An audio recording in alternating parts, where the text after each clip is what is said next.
Would you agree that being an effective leader is no easy task? And now let's add leading a team remotely.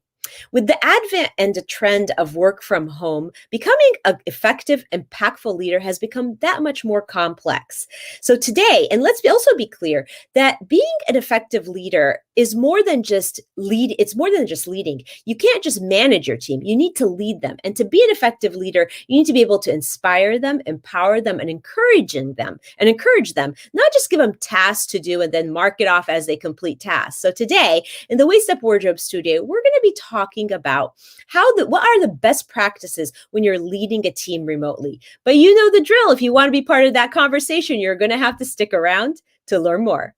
Welcome to Waist Up Wardrobe. I'm Christine Vartanian, a civil engineer and attorney turned personal style expert and image consultant. As the founder of Jade for All Seasons, I am passionate about unveiling the inner confidence of my clients by developing their personal style. But is getting dressed up still important in our virtual world? Well, that's where my experience can help with what I call Waist Up Wardrobe. Waist Up Wardrobe is a podcast for all things you need to conduct an outstanding Zoom meeting. It's about how to dress for the camera, but it's not just about the clothes. It's about everything you need to know to show up on brand and professionally for the camera.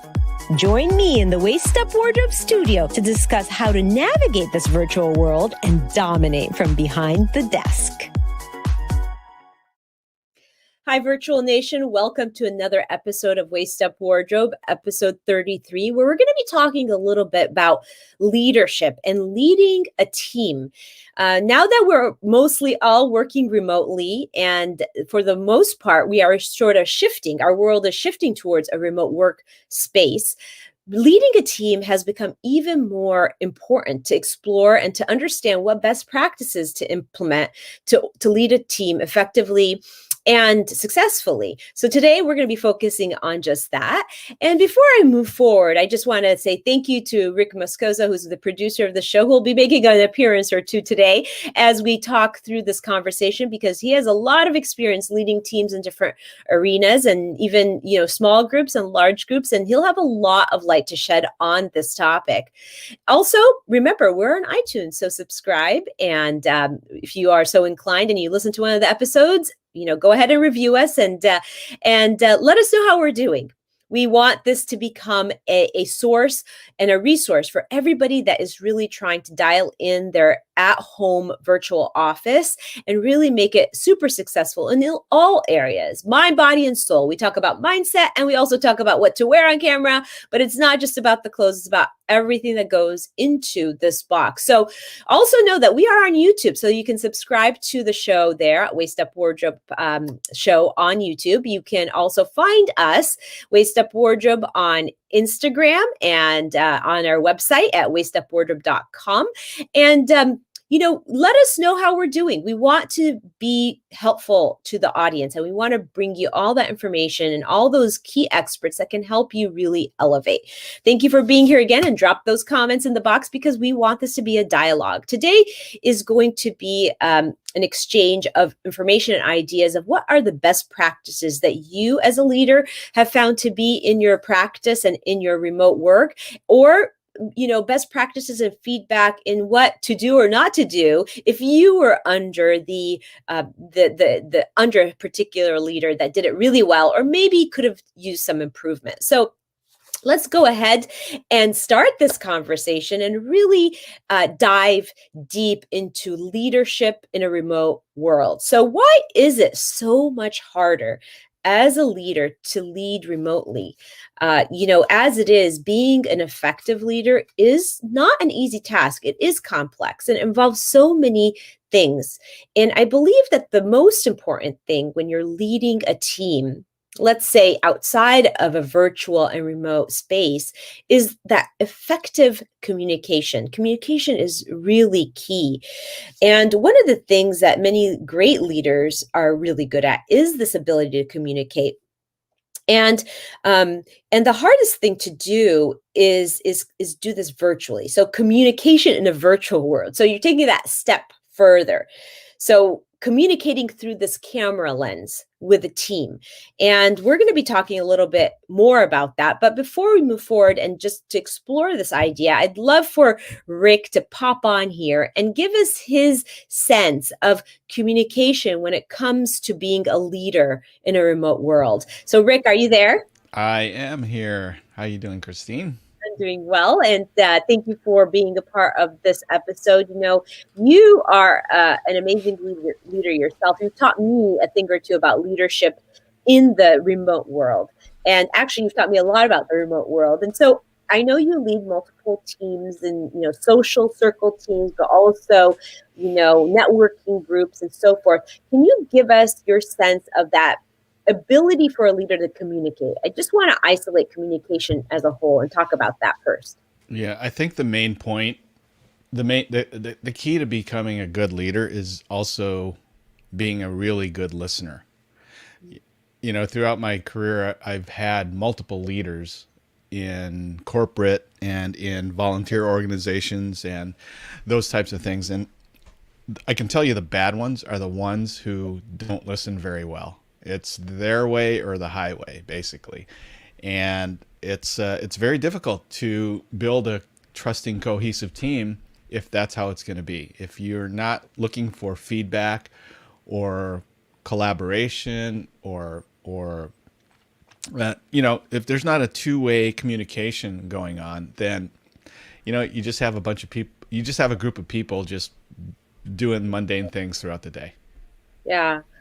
You're absolutely right. I completely understand that. And when I talk about communication, communication is a two-part process. It's a give and take. It's what you say and how even with your nonverbal communication, and how you're able to receive and listen. So you make a really good point. The communication is a two-way thing. It's a two-way street. You want to be able to absorb and listen what your teammates, the people, members of your team are trying to convey to you with an awareness, so that you are able to really intentionally and really be able to listen, but also be able to come up with solutions and direction.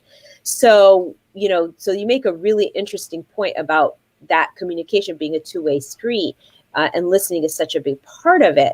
I would like to define a little bit of the difference between leading a team and managing a team, because I think it's really critical to what you just said, that ability to listen. There's a difference between leading a team effectively and just managing a team. Wouldn't you agree?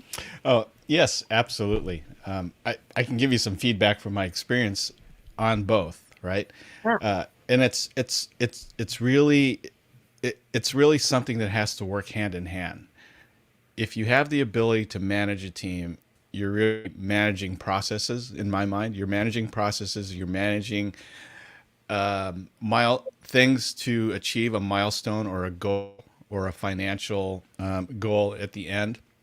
But in order to do that, you have to be a good communicator, a good team builder to do that. So one of the people that I quite funny is Simon Sinek, and he talks about leadership. He talks about he's got a great TED talk on leadership and how to create trusting teams.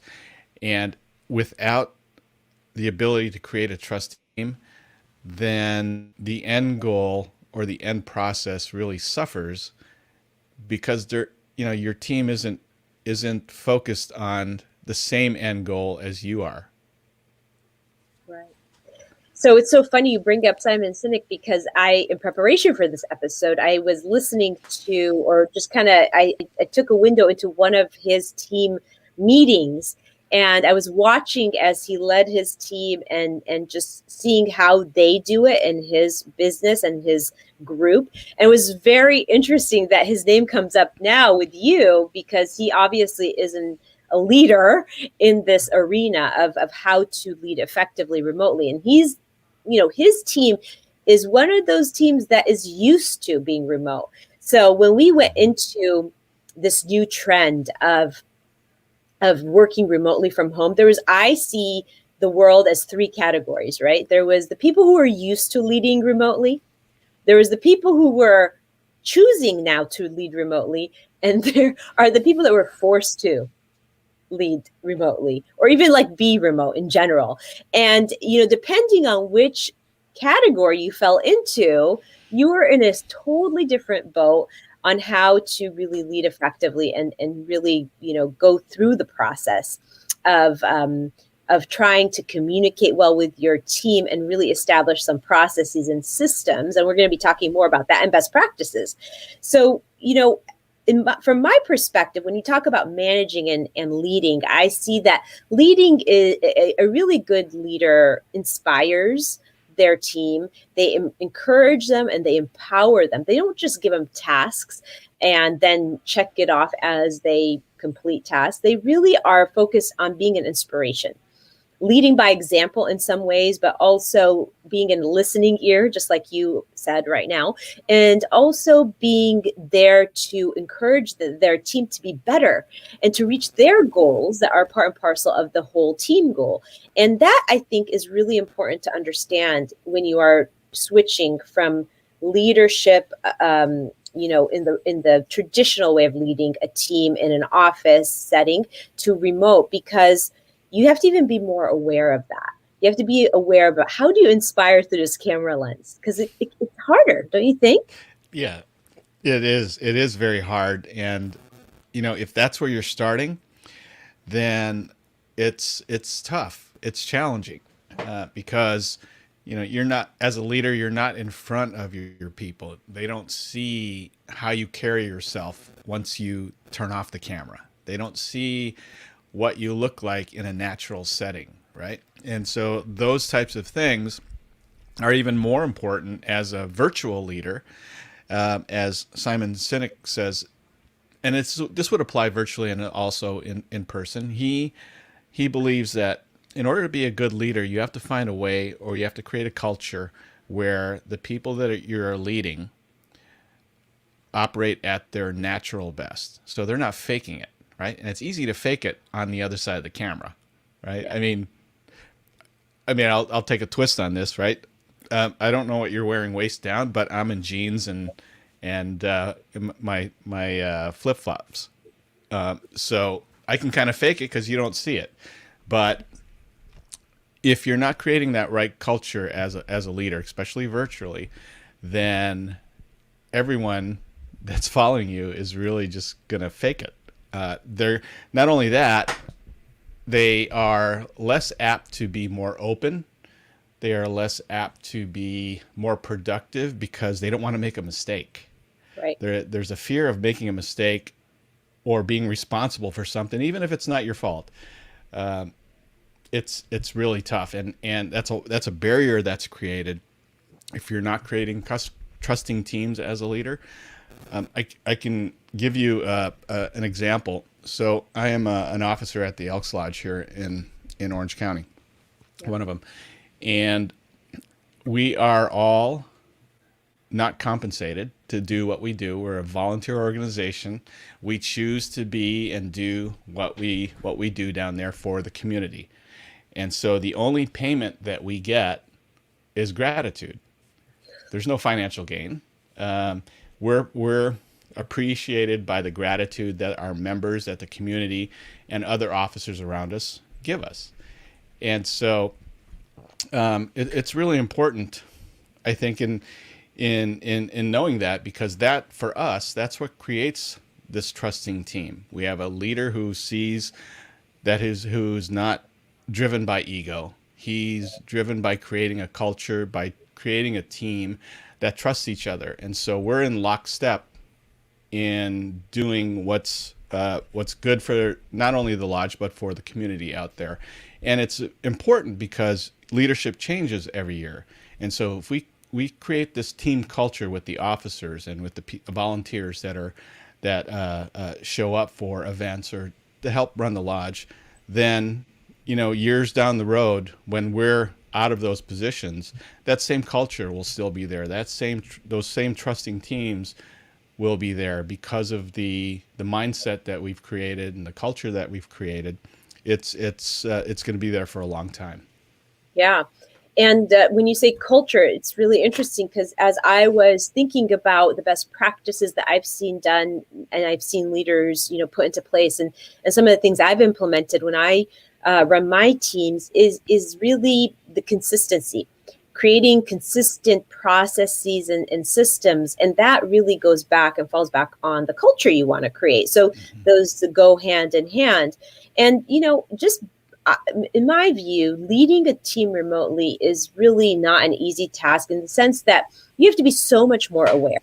You have to be so much more in tune and sensitive to each individual on your team as the leader of the group. And it requires you to put in systems and processes to really create that cohesive group and create that culture that then you can create systems from and create that consistent touching of each other. You no longer have that day-to-day interaction in the office. You have to create something has to replace that to really get that communication and connection going. Yeah. And can I add something to that? Because I think you brought up an important point. You have to be in tune with the people that you're leading. I don't know if you ever watched the movie Hunt for Red October. Have you? Yeah. Okay. So that towards the when the Dallas and is following the Red October silently, they don't know they're behind them, and all of a sudden the Red October does a Crazy Ivan. I don't know if you remember that, but a Crazy Ivan to a Russian subdriver is they'll suddenly turn around and do a 180 to see if there's anyone following them, right? And so that's a good lesson for a good leader, is that if you're not doing a Crazy Ivan, if you're not turning around to see who's following you every once in a while, then, that's not really a good measure of how leader you are. So turn around every once in a while and see if your message is resonating and if your team is following you. Because if you just go blindly forward and not look to see who's behind you, you may be alone. And then you're not leading a team anymore. It's like a team leader. That's it. That's right. There's really no team. That's an interesting point because, you want to maintain the cohesiveness and that everybody is following your lead rather than you're leaving everybody in the dust. So that is a really good analogy, a Crazy Ivan. You want to make sure that you're doing that every once in a while to make sure that you've got your teammates, still taking your lead. I love that you mentioned Simon Sinek, of course, like I said earlier, and I'd love to, do you think we can put the link to the TED Talk in the chat at some point here, Rick, after the show? Absolutely. Yeah. Absolutely. I think that, he's a really good example of what leadership should look like. And I always learn something when I listen to him or just kind of read about him. So here's the thing. It boils down to communication, right? It really boils down to communication. That's what we've discussed so far. And connection. So those two C's, communication and connection.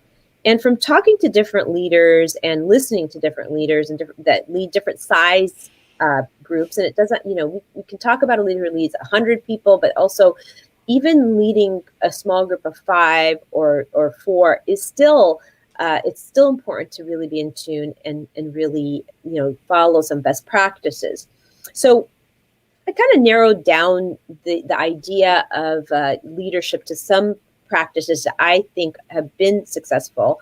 And I kind of want to share that with the audience. And I feel like the first step in really, truly being able to lead a team is, to build something, we can call it a home base.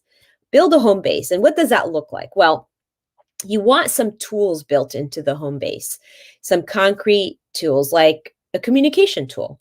So a tool like Slack is like a real-time connecting tool. It can keep team members in constant contact with each other in real time. And that could be very valuable because, obviously, again, we're not in an office setting. We don't have that day-to-day interaction. We're not hanging out with each other in the coffee room, but we want to sort of simulate that. And having a communication tool like that can really help. The other thing, another tool that I think has been really helpful to me as a leader of a relatively small team, but still leading nonetheless, is like a project management tool like Trello or Asana, or, there are so many out there on the market. I find Trello to be very user friendly for me, but the honest truth is that I just started using Trello and it just got easier because it was I got better at using it. But all the tools out there, the project management tools, and I know Rick will have more. Actually, Rick, do you have any other tools rather in addition to Trello that you like to use that help with project management as a group? For me, Trello has worked out really good. I find myself using that more and more for collaborating with clients, just so they can see milestones and timelines. Another one that I use with a nonprofit, it's actually their system.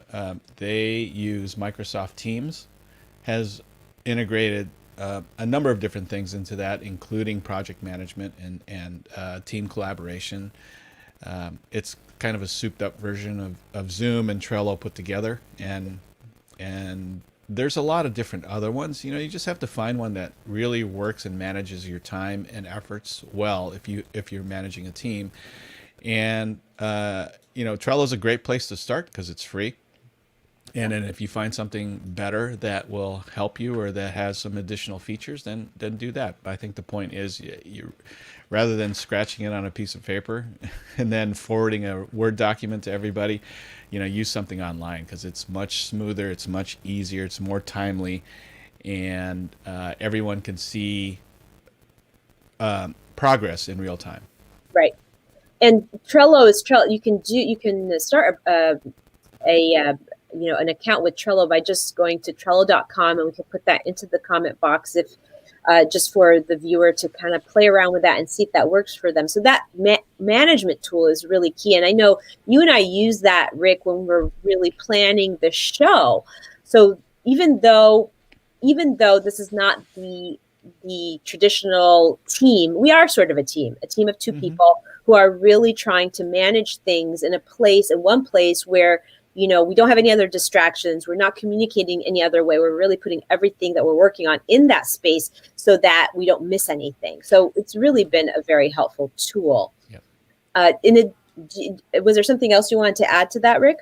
No, not at all. I mean, I think it's great because let me just give the viewers an example here in the show, because we track everything from episode creation all the way to finalizing the episode, and that means prepping it for iTunes, getting it ready for the blog, and posting it to the blog, and then finalizing any final notes that you want to put in it, or any time codes, overviews that we want to put in it. So Christina and I don't have to be on the phone all the time saying, where are we with this, or where are we with that.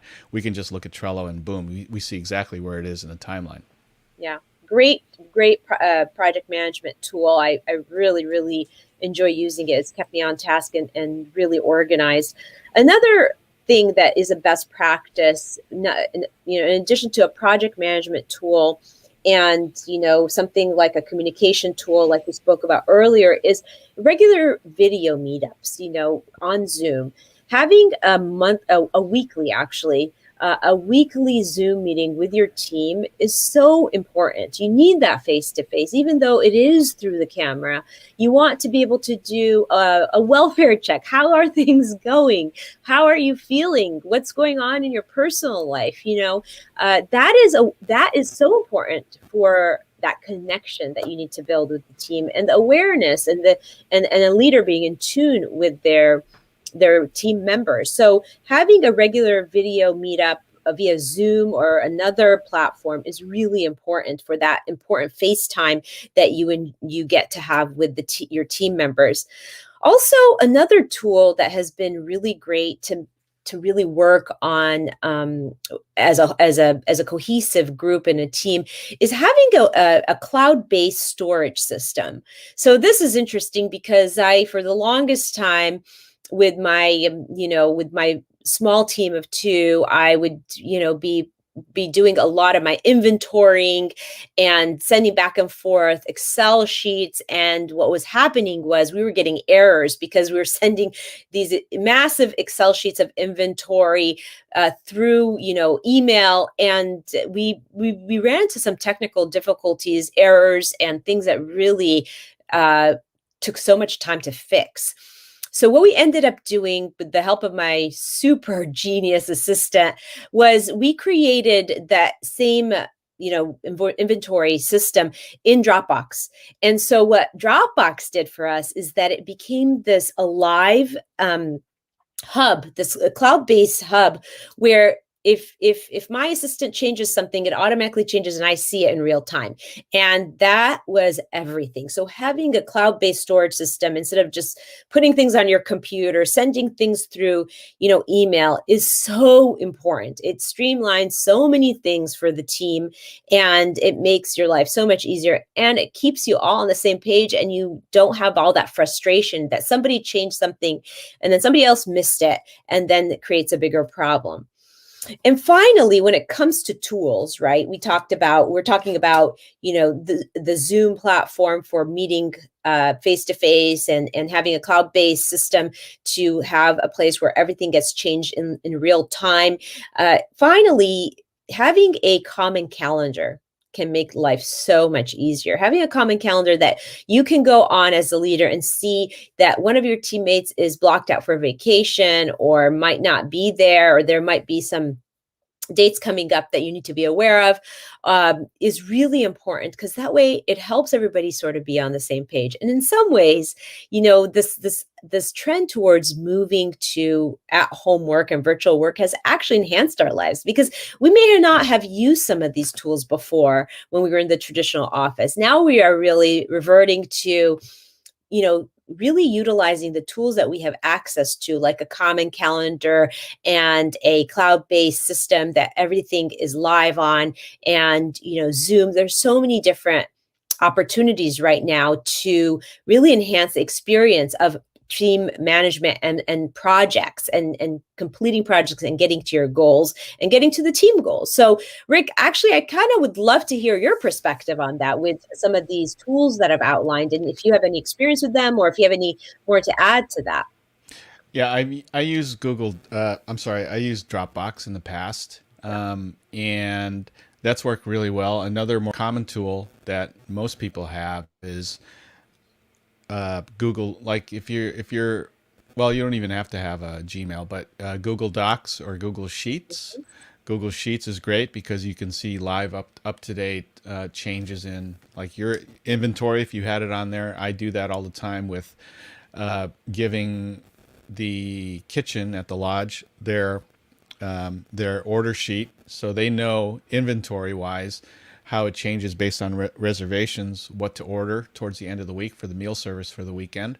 And it's all real time, and you're not exchanging documents. You're not emailing documents and then not knowing which one's the most recent, and that's the most confusing thing. Yeah. So, online collaboration tools like that are great. And I agree with the calendar, a shared calendar. I use almost everything Google, so for me that's what works for me. And so we also share a calendar where all of us have admin rights to it, so we can update as needed, and everyone can see what's going on for the month or months ahead. And so I think you do something similar with iCal. But we use Google Calendar, so my kids, even though they don't even live here, they can see remotely what's going on with the family, and we just share it to them, so they can. There's no conflicts when they want to come down and visit and that sort of thing. So it works great for us, and it works great for small organizations as well. The reason I started out with this idea of building a home base in terms of tools and systems is because I really truly believe that having a home base is sort of like an anchor. It's an anchor for all the projects you're working on together. It keeps everybody cohesive and communicating in an efficient way, rather than somebody sending a text here or an email there. You really have this one hub that you go to, and it ensures that your team is in this space together. albeit it's electronic, you're still in the space together, and it becomes sort of this living, breathing space. It's constantly evolving, constantly being changed and updated, and it really feels that you have this pulse in the team. It's, even though it's a remote office, you still have this pulse, and the members are communicating, and they're adding ideas, and they're organized, and they're also eager to use the tools because it makes life so much easier. And now that you've built the home base with some of these tools, or all of these tools, the next thing is really to, put them into use, right? Put them into use and start using all these things. So some of the things that you would start with is to make it super easy is that one-on-one Zoom meeting once a week with the team. I feel like that could be the basic thing that everybody should really be doing as a team. What it does is it keeps the team connected. You get to have that face-to-face. It enhances the ability to communicate. Again, a little bit harder to do through the camera, but it's still a mode of communication. And if as a leader you're doing it right, then you can get a great connection with your team. So one of the things that I use my weekly Zoom meetings with my team to do is really, first thing really at the top of the week is we talk about personal things. How are you? How was your weekend? What did you do? It's sort of like that welfare check that I referred to earlier, because as a leader, it's really important for you to kind of be in tune with what's going on emotionally and personally in your team members' lives, because that stuff affects work, and it's important for you to have a pulse on that and to have an understanding. It doesn't have to be a very deep, invasive there's the boundaries of privacy, but just to be there for the people that you're leading and your team members is really important, and for the team members themselves to be there for each other. So always check in, personal check in. The other thing that we do is some of those high fives or encouraging words or thank yous. The gestures of gratitude.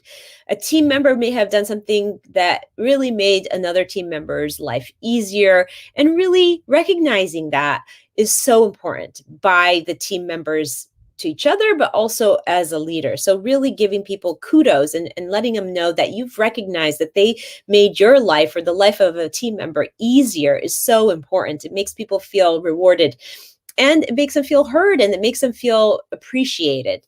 So that's important too during a meeting. And then you go into some of the administrative stuff, right? The discussing the ongoing project. So that top of the week meeting on Zoom usually is a hello and how is everybody doing? And then the next thing is, okay, what are the projects we're working on now? Let's talk about some ideas and some ideation. Let's talk about what the challenges are that some of us are running into when it comes to the project, and let's give feedback to each other of how maybe we can meet those challenges. Of course, the leader has to be the coordinator of this event, of the meeting, and so that liaison and connect everybody's ideas together and help them really develop those ideas.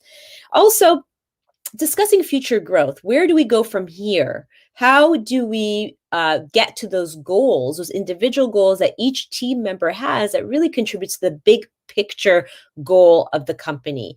And to really be able to focus in on that with each of the members and with the leader there and the supervisor, the person that is, the person you answer to, is so powerful, because it feels like you're in it together.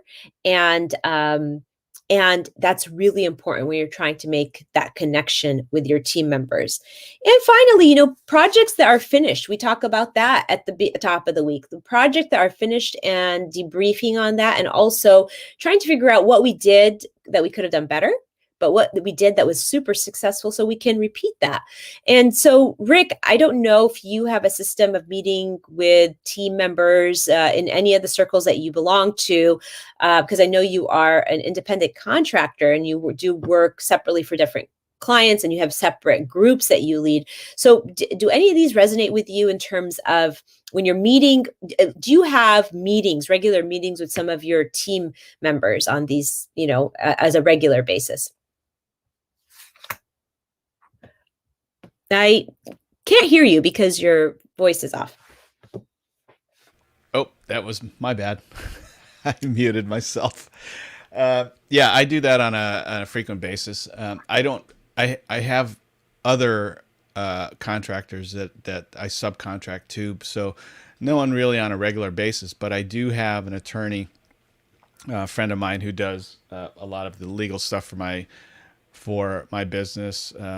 And we also happen to do another show together, another live stream together. But in addition to them, I do have a few other ones that we do talk on a regular basis about business, about collaborating ideas and things like that. I can tell you though. Let me give you an example. So because I'm a small business entrepreneur, I can tell you that my wife manages a huge team across the country for a medical company, and because she's been pretty much virtual for the last year, she used to travel quite a bit and go across the country and visit her team, and work on different high level accounts. But now that she's been home, it's been a little bit more challenged. But what she does on a regular basis is that at the end of the week, if almost always they will get together, she'll get together with her team, and whoever can get together on a Zoom call, they'll just have a quick 20-minute happy hour. Just kind of kick back, celebrate any goals or any achievements for the week, and whoever can hop on, they'll kick back with a cocktail, and just it's a time where they can just relax. She can appreciate them, shower them with gratitude, and no business, just they're socializing. But it's important because while some of them do still go out into the field and they're in doctors' offices, they are in hospitals, it's limited.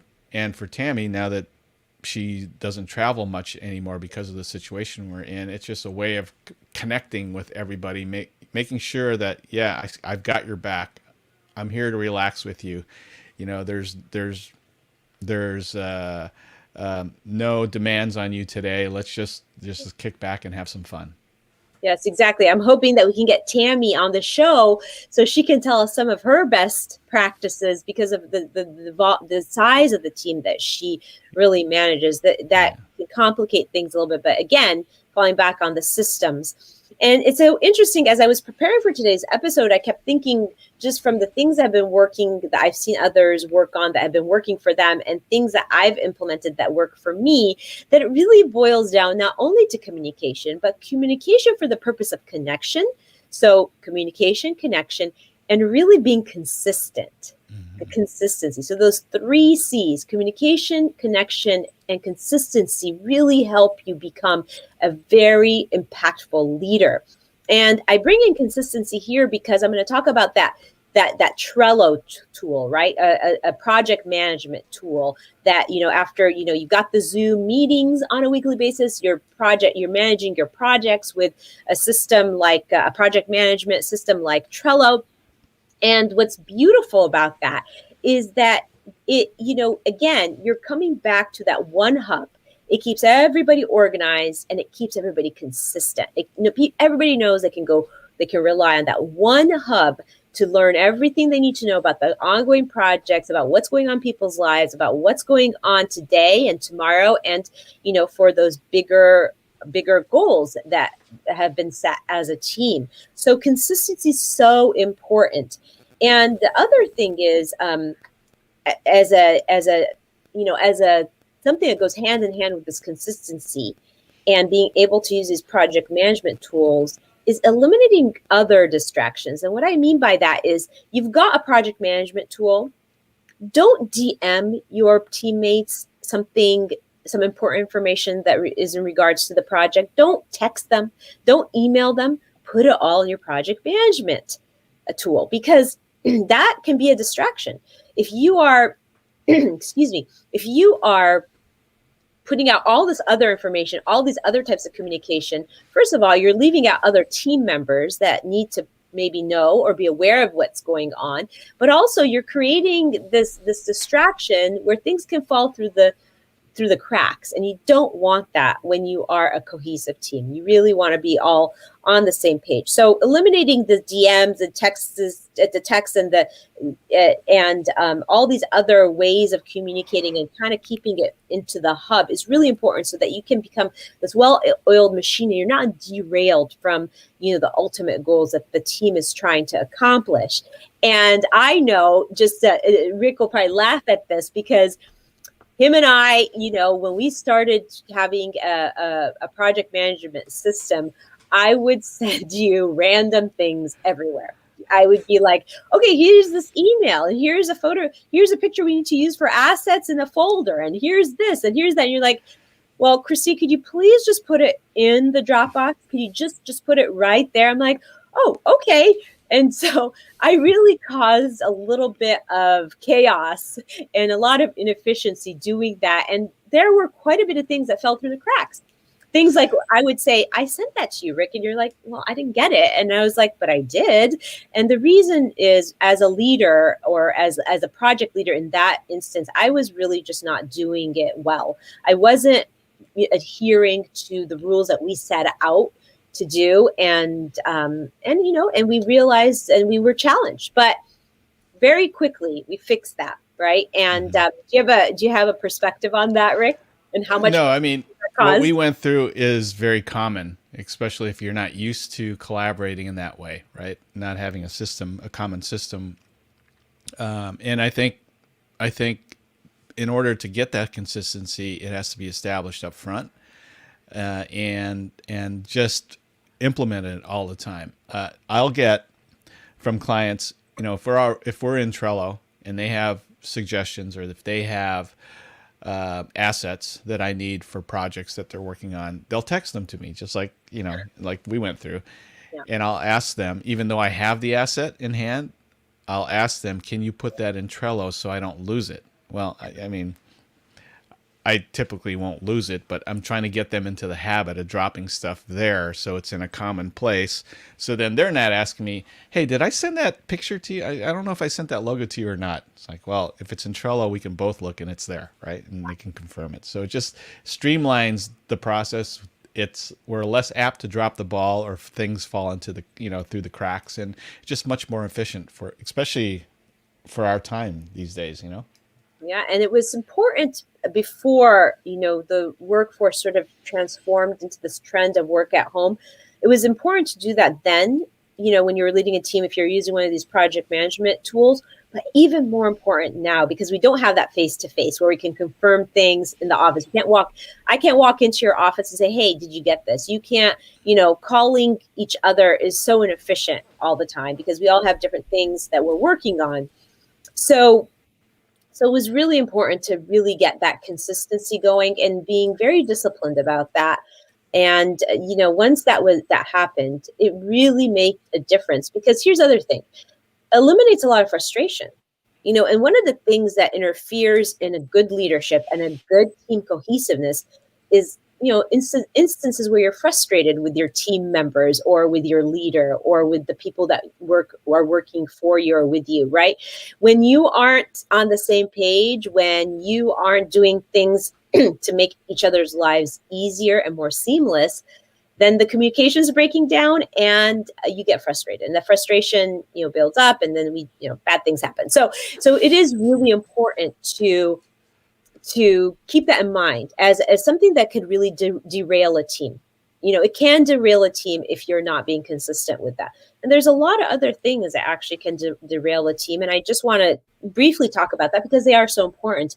Things that you don't really even think about as a leader, but things like, fear and the mental and emotional things that your team members are going through. For instance, at a time when, like in 2020, when people were fearful of getting sick, and they, because of the pandemic that 2020 experienced, that affected them and affected them ability to work. So being in tune as a leader with those issues is really important, because you want your team members to know that they have an open line of communication with you and that you actually understand what they're going through emotionally. So if you kind of close the door to that as a leader, you can derail the cohesiveness of your team. And of course, that's not desirable, and it doesn't really lead to good leadership. The other thing is that awareness, right? We talked about awareness and being in tune with them, which is sort of tied into what I just said. And you have to be flexible as a leader. So if you're not flexible, that can derail your team pretty easily, pretty fast, because things happen, especially when you're working remotely. You're living in a space at home where there's so many distractions. The dogs might be barking. There might be an emergency that arose. Somebody might be knocking at the door. There's elderly parents that live with you, children, of course. So there's so many distractions. And if, as a team leader, you're not flexible and you don't understand how to, overcome those and be patient with your team members, then there could be some friction there, and that could derail the team. So it's really important to know, to really be aware of that as a team leader. And here's the thing, we used to say in the traditional working world, don't take your work home. I don't know if anybody was experiencing that. When people left the office, they tried to leave the work at the office, not bring it home. Not everybody was really good at that. And not being good at that was, led to unhealthy things. It led to being a workaholic, or not being able to turn it off, or to shut off your mind from working and continually, being on. But now home is work. And that is remarkable, right? We were trying to turn it off and come home and have that separated, have those clear boundaries, but now there are no boundaries. And I would love your take on that, Rick, because as I was pondering this, leadership, flexibility, being able to, be flexible with your team members, I thought, yeah, gone are the days where you say leave work in the office, right? What do you think about that? Yeah, I was going to ask you the same thing. Yeah.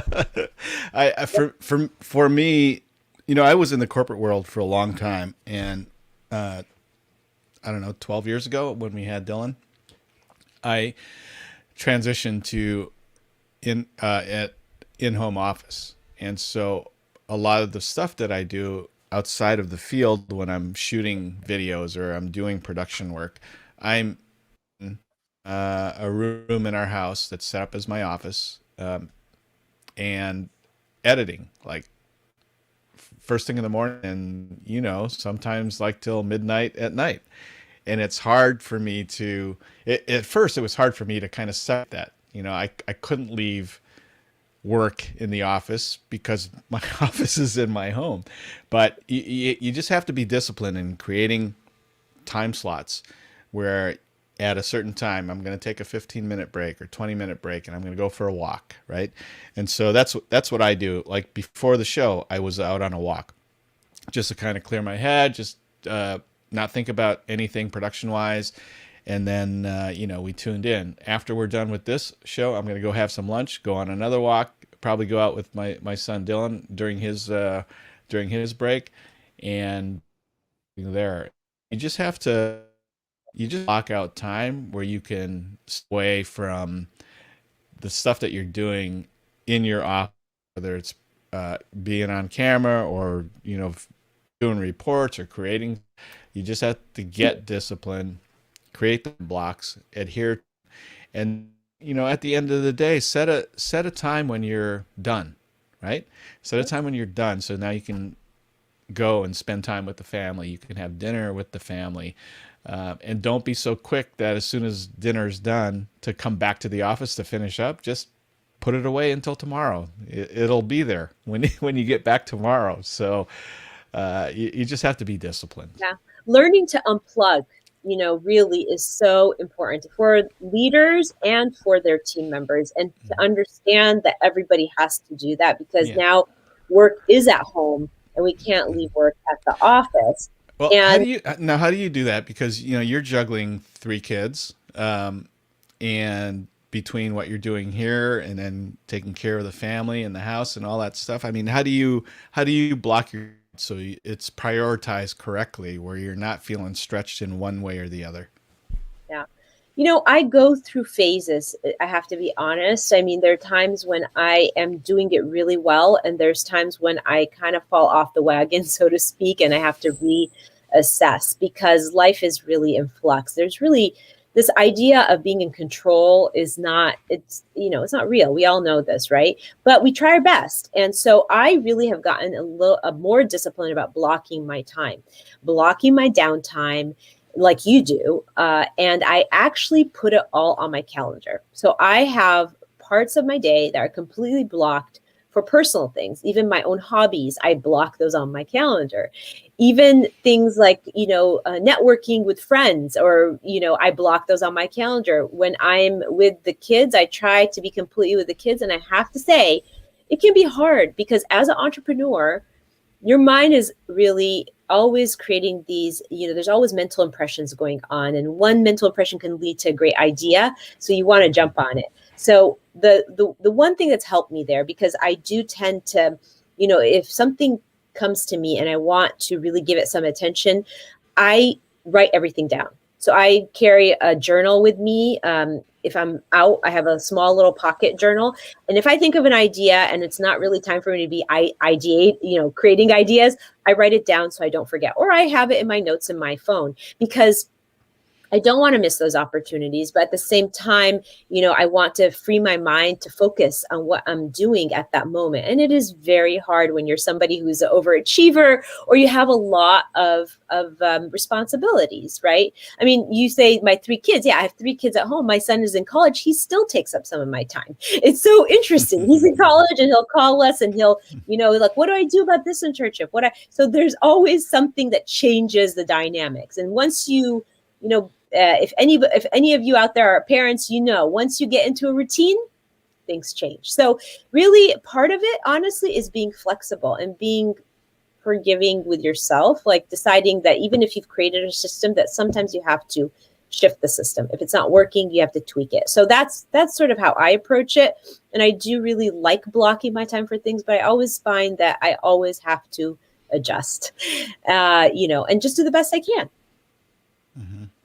Yeah. That's right. So I know it's this is probably not a best practice anymore, but I remember when I was in corporate, I can't remember the guy who was talking about prioritizing and getting more organized, but we had a speaker in one of our national sales who was talking about prioritizing and blocking time, and all down to when you check your email during the day, right? And auto responses that go out. And he went as far as sending auto replies that because he would get hundreds of emails every day. And it's like, yeah, that takes a lot to go through all that stuff. And so he would have an auto reply that out and say, I received your email. I will be responding to emails between 3 and 5 o'clock this afternoon. Right. So then people knew if they sent it in the morning, they knew that, okay, I can expect a response around that time or maybe slightly after. And so he kind of got that he set an expectation for people that are emailing him to know when they were going to get their answer back. And so I don't know if that's applicable today, but in the form of time blocking, really easy to say, if I'm going to be on a walk from 4 to 5 and I get a call from a client saying, hey, can you send me an early version of this, or can I see a draft of this? And have that hour blocked off for your personal time. It's really hard to say, but it's okay to say no. I mean, it's important for you to know that it is okay to say no, and just tell them, I'm tied up. I'll do it. I'll have it to you first thing in the morning. Because if they ask at that time, they're going to ask it again at another time when you probably have personal time blocked out. And so it's just adhere to the schedule that you've blocked out for yourself, because that personal time is really important. absolutely. And, as that is a really good, idea to implement, is really adhere to it, as hard as it is sometimes. So just continuing this line of what are the things that can derail a team from really focusing. And the other thing is that health and wellness, right? You mentioned this earlier, where Tammy, your wife, who is a team leader for a fairly large organization remotely through the nation, she sets up these really this fun, easy conversational meetings, right? Meetups. So that is something that really every leader should foster with their team, is fostering a fun and socializing hour. Maybe, putting it out there to the team members. What games do we want to play on, during this, or what competitions can we do that can foster that socializing, and what books can we read that we can talk about? Really, maybe even a mastermind that is productive, but more of a personal, not related to business. So having those meetings that aren't business related are also really important to keep everybody's mind in a place where they can vent, where they don't have to always be thinking about the job, right? The other thing that I think has derailed people, or does tend to derail people, is tech issues. If you are somebody who's not used to working virtually, having tech issues and being a member of a team, I mean, now we're getting better and better at managing those, but having tech issues can really give rise to a lot of anxiety for some people.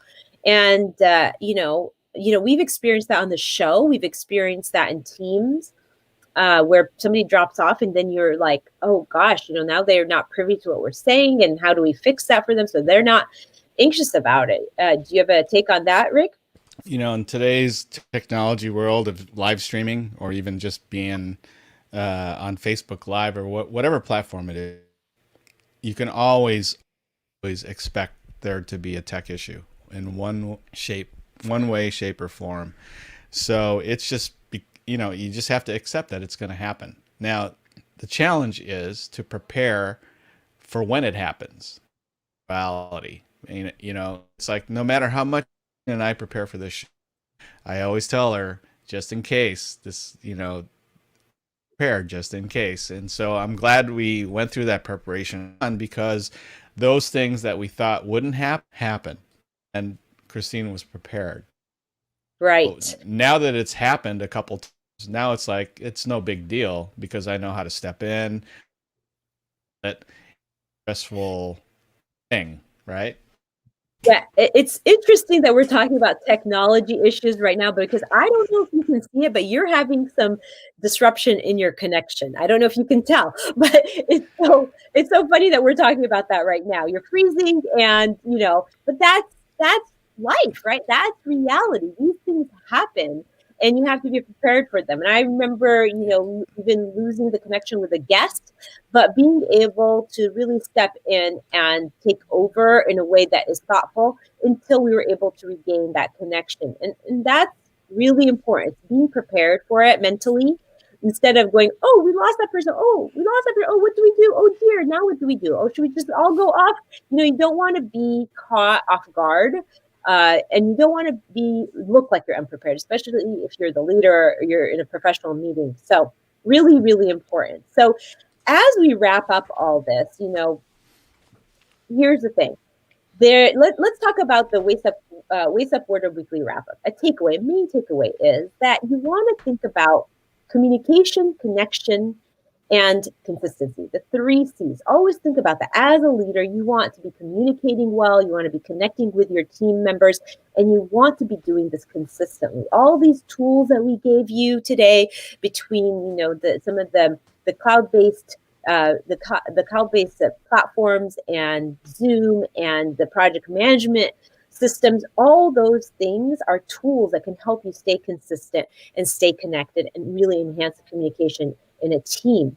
If there's any tips that I can leave you with right now is, be flexible with your team, and empathize with them. I would say that would be the main tip. You want to understand where everybody is at, and you want to be able to make sure everybody feels like they are heard, and that they are part and parcel of the team. They are an important part of the team. And the only way to do that is to be in tune with them and be aware as the leader.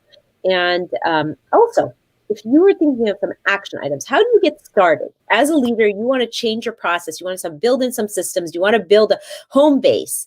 I would say pick one project management tool, subscribe to it, and put it right into use. You're not going to use it perfectly at the beginning, but put it into use and just start playing with it. Don't feel like it has to be perfect right away, right off the bat, but start playing with it and start putting it into use. And sooner or later, you'll get used to it. It's like anything else. There's a learning curve. Like I said at the top of the show, we were in 3 categories when we started remote working, when we went to this trend of remote working, right? You were either in the category of people who were used to working virtually. I was one of those people. I had already been doing a lot of things virtually. I've been doing big dream closet edits all virtually, building capsule wardrobe virtually because it allowed me to have clients all over the country. And so if you are used to working virtually, your transition was a little bit softer, right? And then there are the people who they thought, okay, I can do this. It's not that hard. They chose to work virtually and to really capitalize on this new virtual working world. And then there are people who had to be forced to really do it because it was uncomfortable. It didn't feel natural. They felt like they couldn't connect with people. How can they do it through the lens? But then as they were forced, they were given tools and everybody was doing it. And they finally started to see how this could be actually a positive thing. So no matter what category you're in, it's really important to really carve out this ability and be able to hone the skill of leading a virtual team, especially if you're in a position where you have a team working with you. And you know what? Even having 1 or 2 members on a team, that makes you a leader in your business. So it's really important to hone that.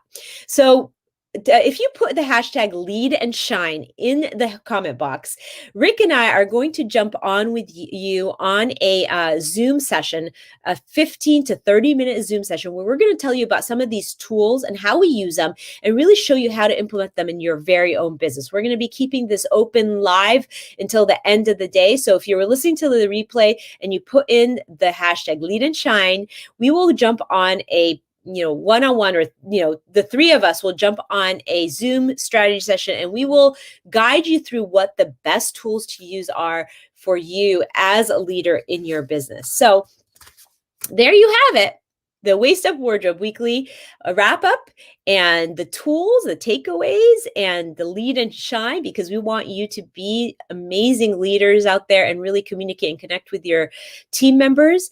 And so join us next week because we're going to be here again, once again, at the same time, same place. We're going to be talking to leaders who really dominate as leaders and do it really well.